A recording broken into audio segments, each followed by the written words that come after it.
ஜஸ்வந்த் அஜய். நான் 5ஆம் வகுப்பு படிக்கிறேன். ஊராட்சி ஒன்றிய தொடக்கப்பள்ளி ஐயம்பாளையம், நாமக்கல்.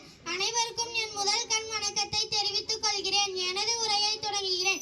தமிழ் தாய் பெற்றெடுத்த தங்க நிற தலைவா, தன்னையே தரணிக்கு தந்த தவ புதல்வா, மலர்களால் உன்னை அலங்கரித்தோம், உன் மலர் பாதங்கள் போற்றி புகழ்கிறேன். காமராஜரை பற்றி உங்கள் அனைவருக்கும் தெரியும். இருந்தாலும் அவரை பற்றி உங்களிடம் சிறு துளிகள் பகிர்ந்து கொள்ள விரும்புகிறேன். நாட்டையே தன் குடும்பமாக நினைத்து அல்லும் பகலும் அயராது பாடுபட்டவர் நம் காமராஜர் அவர்கள். காமராஜர் படிக்காத மேதை இல்லை, ஏழை குழந்தைகளை படிக்க வைத்த மேதை. காமராஜர் அணைகள் கட்டினார், அழியாத தொழிற்சாலைகளை கட்டினார், அசையாத பள்ளிக்கூடம் கட்டினார். இருந்தாலும் அவர் கதர் ஆடைகளை தான் கட்டினார். அவர் இருந்த பொழுது அவரது வீட்டை அரசாங்கம் எடுத்துக்கொண்டது, ஆனால் அவரது பெயரை மட்டும் வரலாறு எடுத்துக்கொண்டது.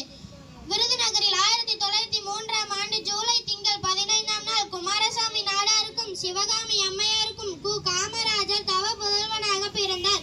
காமராஜர் எளிய குடும்பத்தில் பிறந்தாலும் ஏற்றங்கள் கண்டவர்.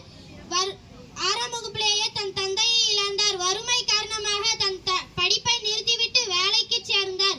வேலைக்கு சேர்ந்து பல நாளிதழ்களை படித்தும் பல தலைவர்களின் சொற்பொழிவை கேட்டும் வளர்ந்தார். காமராஜர் உள்ளத்தில் ஆட்சி பற்றி இமயம் போல் வளர்ந்து வந்தது. இந்நிலையில் மக்களுடன் தொடர்புடைய காமராஜர் தன் வீட்டை மறந்தார், நாட்டையே நினைத்தார். அவர் வகித்த பதவிகள் தமிழ்நாட்டு கட்சி செயலாளர், விருதுநகர் சபை தலைவர்,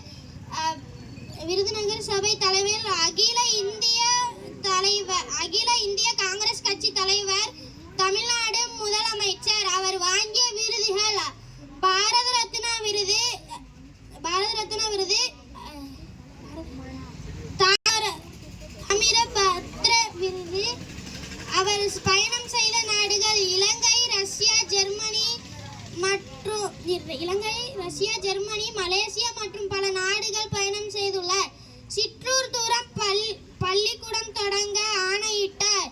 காமராஜர் நாட்டில் 13,000த்திற்கும் மேற்பட்ட புதிய பள்ளிக்கூடங்கள் திறக்கப்பட்டன. மாணவர்களின் எண்ணிக்கை 19,000லிருந்து 40,000ஆக உயர்த்தப்பட்டது.